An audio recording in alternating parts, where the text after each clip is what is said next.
Good morning, everyone, and welcome to today's webinar hosted by Better Business Bureau serving Alaska, Oregon, and Western Washington. I'm David Quinlan, Senior Director of Public Relations and Community Outreach. We're excited about today because we have the opportunity to hear from Amy Bell and Jennifer Wright with Goodwill Industries, and they'll be presenting a field guide to civilian employment, 25 must-knows of finding a job after transitioning out of the military. Thank you for joining us, and Amy and Jennifer, it's all yours. Thank you. Jennifer and I are very happy to be here this morning. My name's Amy Bell. I'm the Veterans Outreach Specialist with Operation Good Jobs.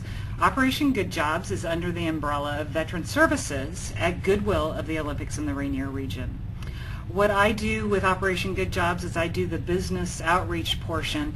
Our program helps transitioning veterans and family members to secure employment once they have moved into the civilian workforce. And through my role with the program, I connect with businesses and encourage them to hire veterans and to see how we could best help veterans move into their workplaces. And I'm also able to advocate for individual participants of our program to make that transition a little bit easier. And I'll let Jennifer introduce herself and tell you a little bit about what she does. Hello everyone, my name is Jennifer Wright, and what I do on the Operation Good Jobs team is I'm the Veteran Services Coordinator as well as a licensed mental health counselor. So I get to work with our participants daily one-on-one, and the mission of Operation Good Jobs when we started this 2 years ago was really to help transitioning service members and their families look for employment in the civilian sector. During that past 2 years, we have had over 600 participants come through our program, and we've seen quite a high success rate with people transitioning into civilian employment. So we've learned something along the way, helping all of these people, and that's why we put this slide together today, because we really wanted to give a presentation on what we felt 25 must-knows are for transitioning into civilian employment. So we're going to go ahead and get started. Here we go. Instant employment is rare. We have found that quite often transitioning service members are under the perception that they will be able to use that period of time when they're on transitional leave to secure employment. And while that does occasionally happen, quite often people are not able to get that true employment in that short window. It may feel like you've got a fair amount of time, but the reality of it is that quite often it can take much longer than just those couple of months sometimes to get that employment. Definitely. We try to really prepare our participants and help them with their mindset. When we say instant employment is rare, it's usually not to do with the individual, but more to do with the industry or the job market that they're trying to get into. And so knowing that it's going to take time and trying to start well in advance with your search is really helpful.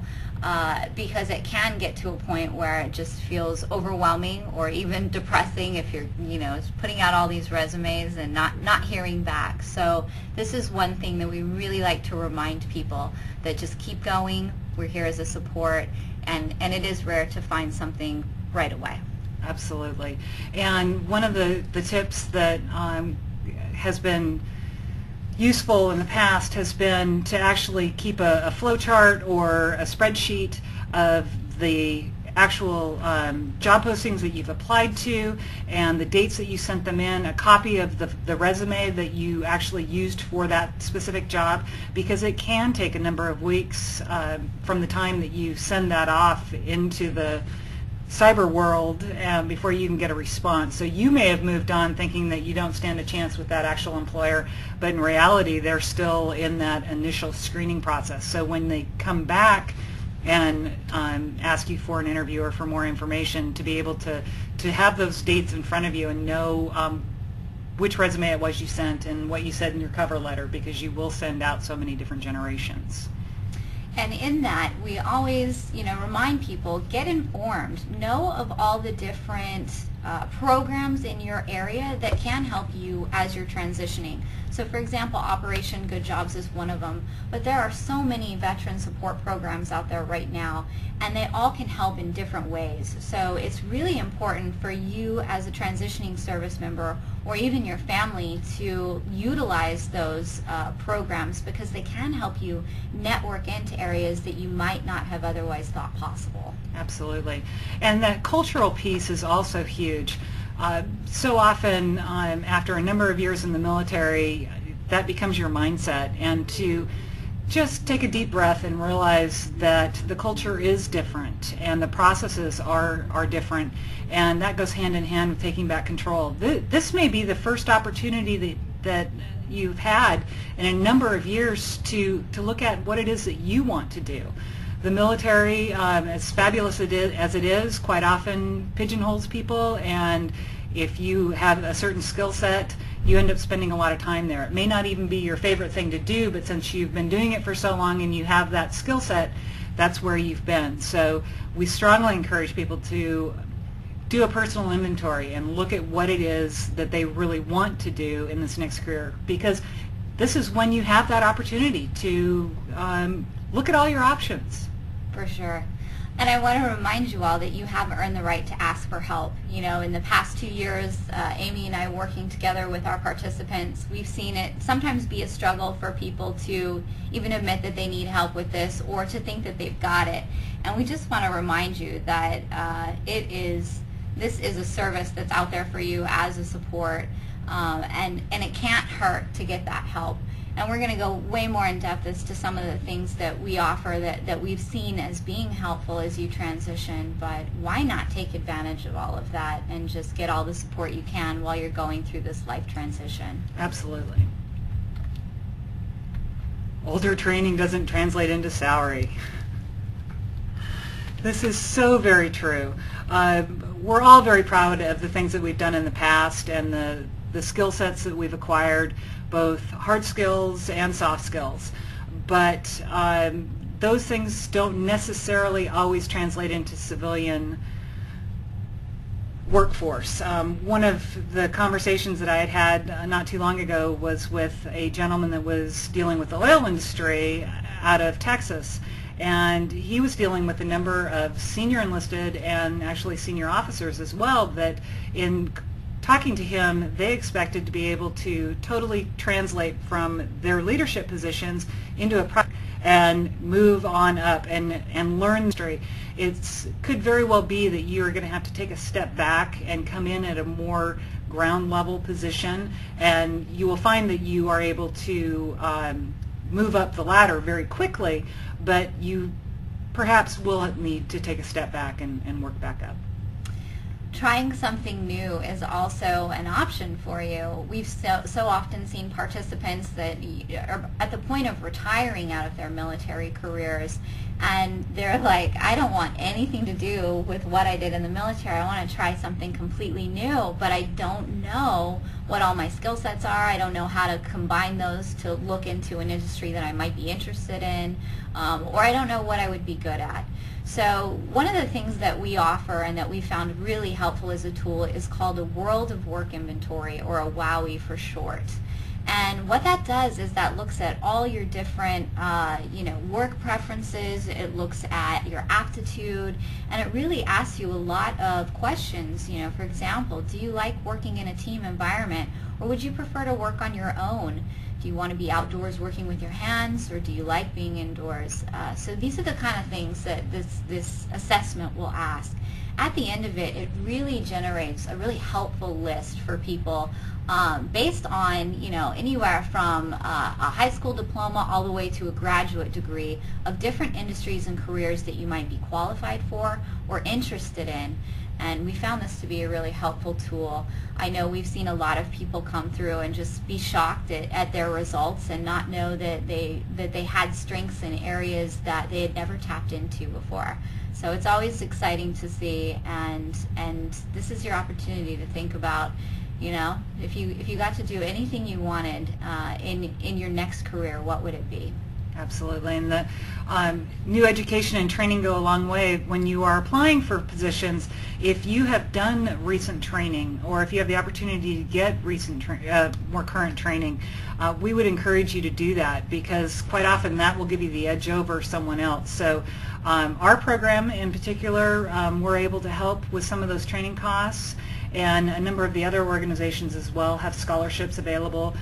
So look at those options. It's not always necessarily getting your bachelor's degree or getting a master's degree, but something as simple as getting an A+ network certification can give you just enough of an edge with your competition to put you over the edge. Yes, that's exactly what I was going to say, Amy, is that shows initiative to your potential employer, and we've seen that win in the end for a lot of people when it was against them and one other person, that they showed the initiative, they went and got that extra training, and it took them that much further. That's right.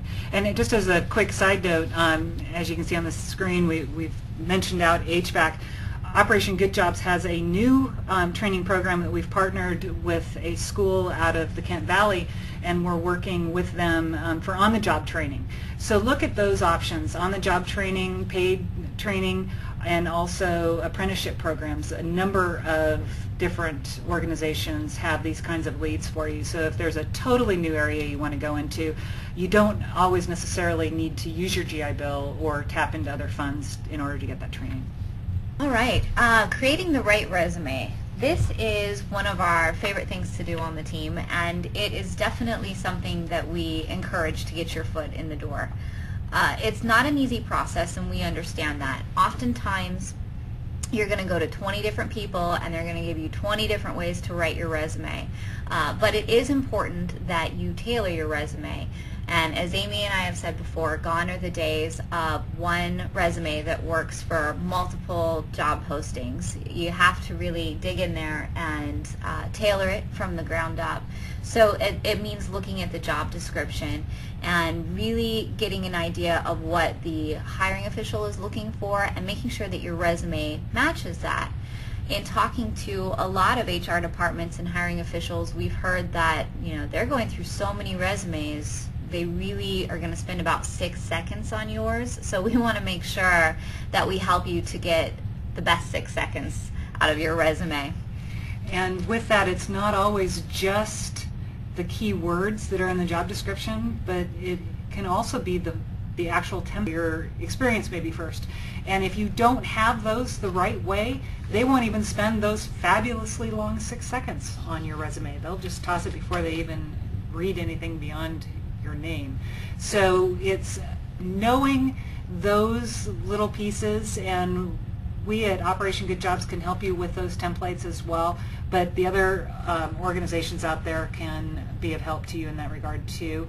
But we strongly encourage you to get help on your resume, and having multiple people look at it and proof it is going to help in that. One of the things that we do is we sit down with each of our participants and offer them a one-on-one service where it's, us and a computer, and we're going to sit down and type it with you. And that way we can train you how to take that skill and learn to translate your resume and to tailor it to each position that you then go and apply for afterwards. We understand that it can be a really daunting task, and so we definitely want to help take those fears out and give you a product that you're proud to put forward, proud to put your name on, and confident in that it's going to get you interviews. When we're doing that, we find that filling in the holes is one of the big things that we need to help with.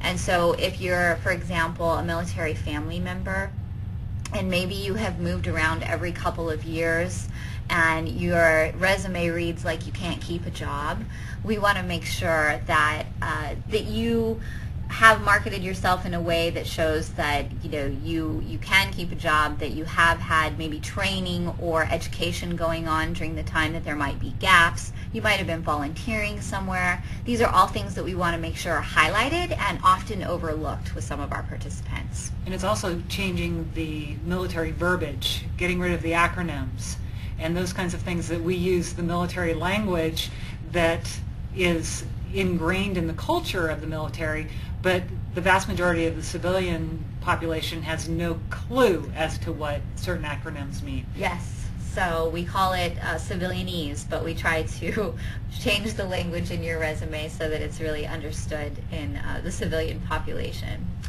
Sometimes one perfect resume isn't enough, so we do want you to know that as hard as you may work or may have others look at it, it's just sometimes it's not what someone's looking for.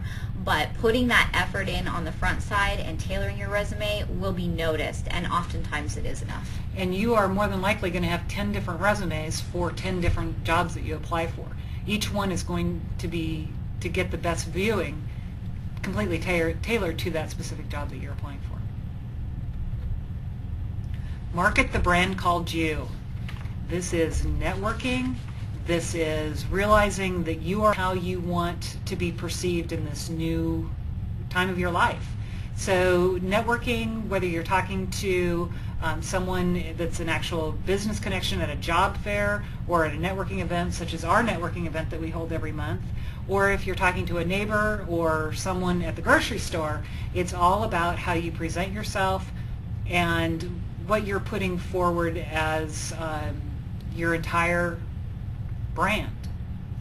And networking is both a mental and physical state of being. So keeping in mind that you're in the right mindset, that you are portraying confidence, but also taking inventory on what your physical appearance is, how you're dressed, what that first impression is that you're leaving to a potential employer or someone that might be recommending you down the road for a position they hear about.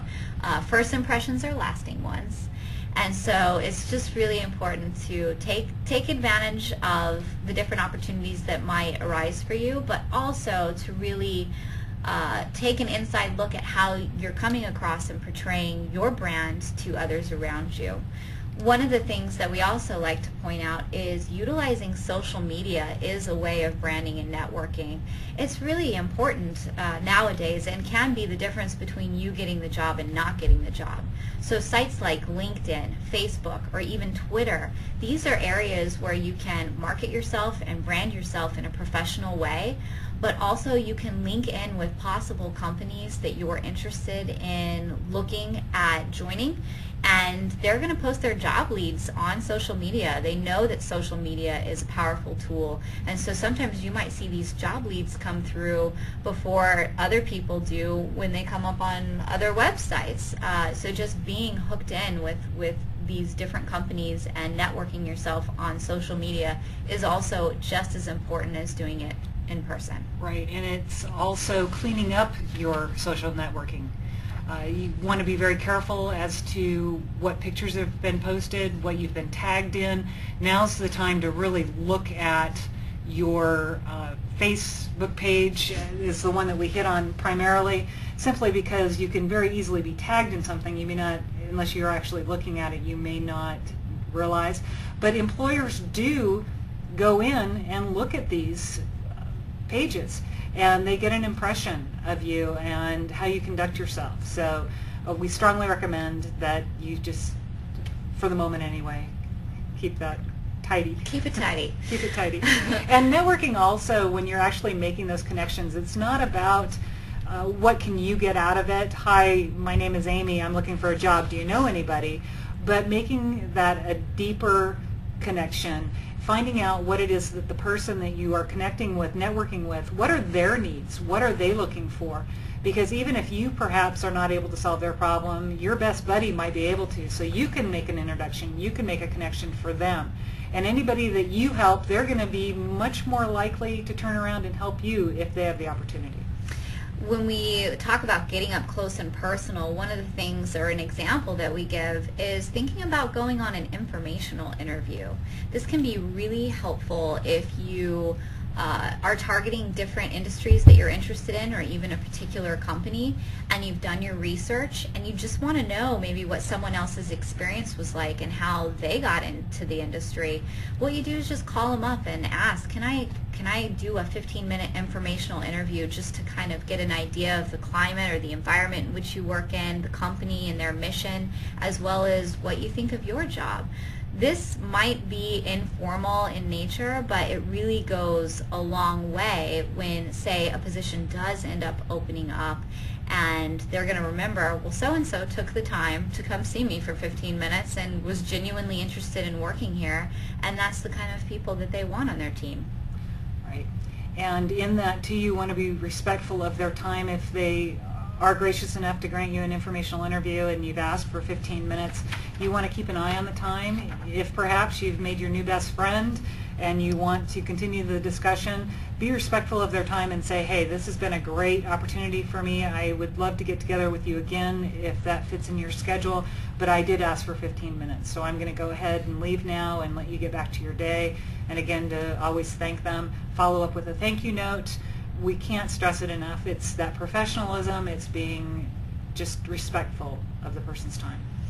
And finally, speak up for yourself. This can be really hard to do depending on how long or what you did in the military. You oftentimes did things that were very team-oriented. And so it's hard to switch that language from my team did this to I did this or I have achieved this. But it's important to do when you're networking. And so even though you might have done something on a team or with a team's help, it's okay to highlight that, but be sure to pick out the things that you individually did along the way to help as well. These are important ways to market yourself. So we just always like to encourage people to keep in mind that you should be using your I language here when you're speaking up for yourself, even though it might not feel natural. Practice. And if you want some tips on practicing, we tell people, go to YouTube, get online, check out good interviews, check out bad interviews, and kind of look how other people are marketing themselves and coming across, so it gives you ideas on what you want to say and what you don't want to say.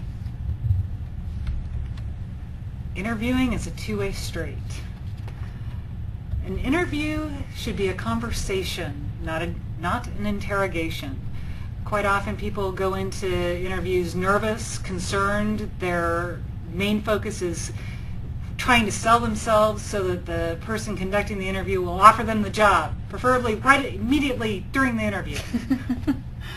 But what we try to encourage people to understand is that this is an opportunity for you to learn more about the company and actually interview them as well. Interview the company, interview the manager that you could potentially be working under, finding out what their managerial styles are to make sure that it is going to be a good fit for you. It can be very empowering to go into an interview that you think you really want the job and you know you do well in the interview, but the information that you get out of that interview tells you, you know what, this really isn't the right fit for me.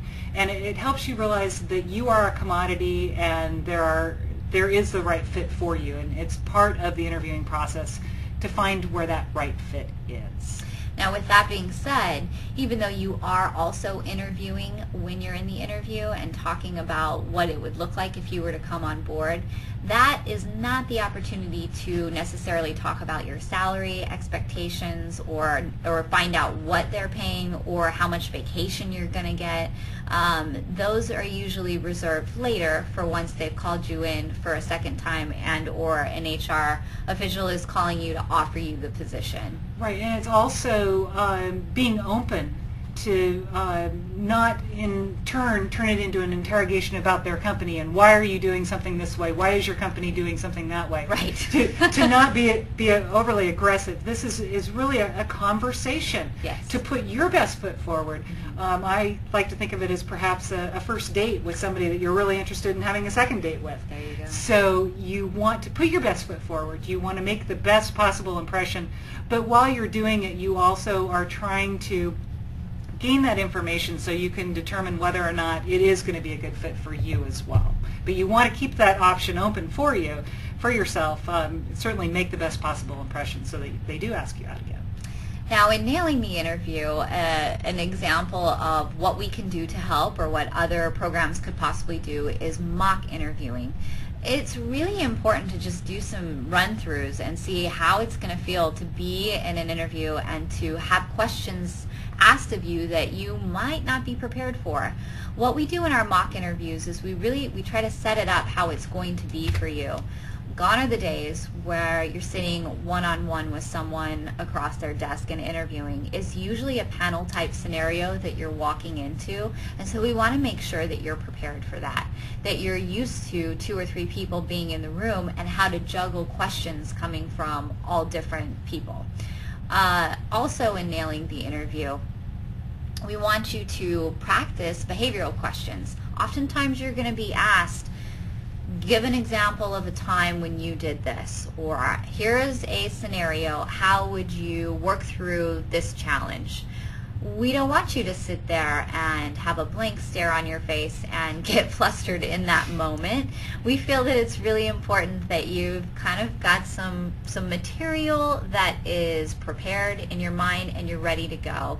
And that's just going to give you that polished, clean interview, and it's really going to help with your confidence levels going in, so that when you walk away, you're not going, oh my gosh, I should have said this, or I cannot believe I blanked on this question, here's how I should have answered it. We want you to feel like you've really put your best foot forward. Right, and keep in mind as well that the interview quite often starts from the time you pull into the parking lot. Whether you're on time, whether you almost ran over the CEO in the parking lot trying to or stealing that last spot before they do, whether or not you're polite to even the receptionists. Quite often they'll be asked after your interview is over, did that candidate smile? Were they polite to you? So just be aware, globally aware of your presence as you're approaching, how you are, how anyone you interact with might perceive you. And of course, it's those basics that we've all heard. It's the proper attire, dress for success. It's the firm handshake. It's looking in the eye. It's all of those parts and pieces. And like Jennifer said, we're more than happy to work with you on those skills and techniques to give you the best opportunity. Now, being in the military, whether you're transitioning out or whether you're a spouse or family member, civilian employers might make assumptions that you're going to move or that the military doesn't stick around one place for too long. If you're in an interview and you see an opportunity, we highly recommend that you mention a probable move. Oftentimes, PCSs are few and far between now, or at least lengthening in and how long someone stays. But civilians don't quite know that or understand that. So it's important to say, you know, it used to be a 2 or 3 year turnaround. We'd move that often, but now they're lengthening our time of stay, and we plan to be here for the next X amount of years. And that can kind of put a hiring official's mind at ease when deciding whether or not to make that decision.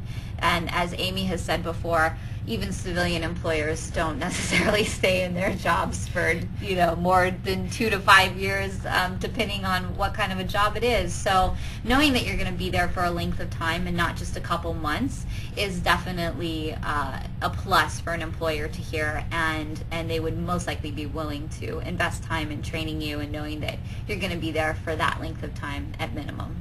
And on the flip side, if you're planning on staying in the area, make sure that you make that apparent in the interview as well.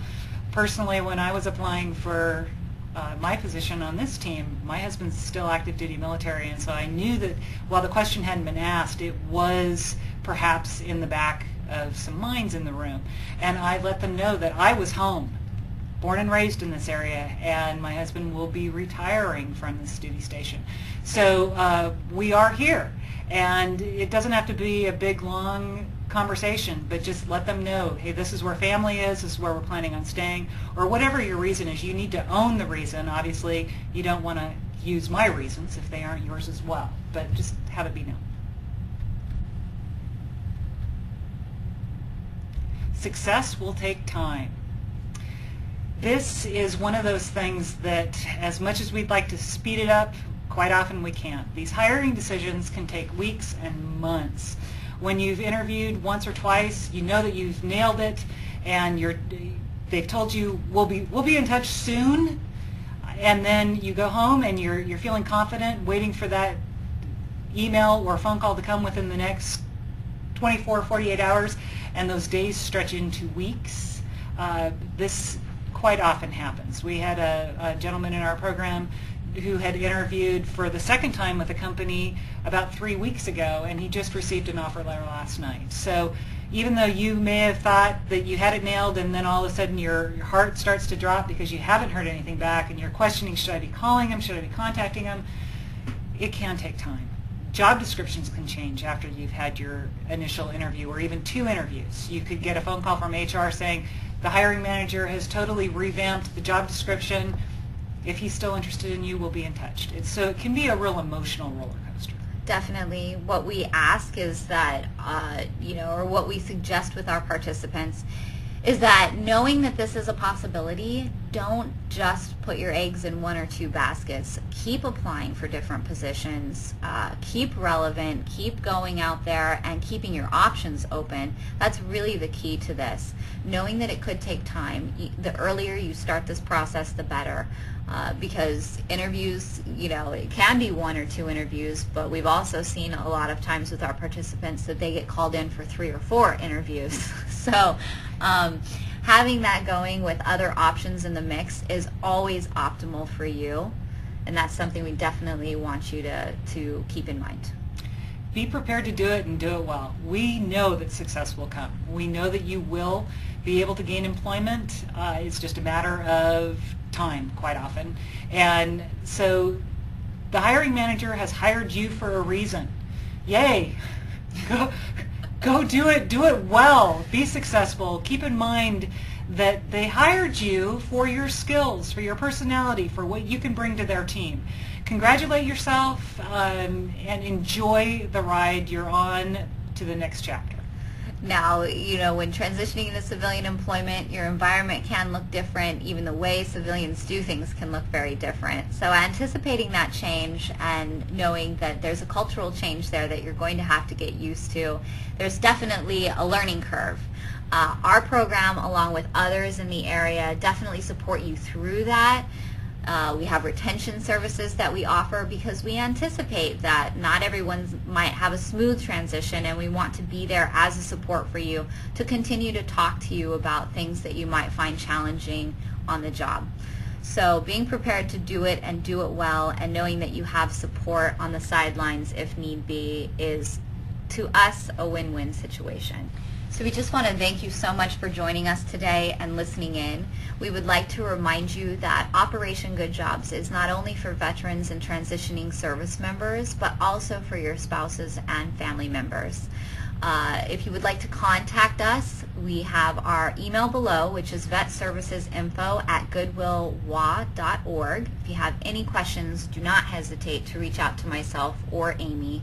And remember that we are a resource that can help you, and there are others out there that can help as well. And why not reach out and just give us a call. Thank you.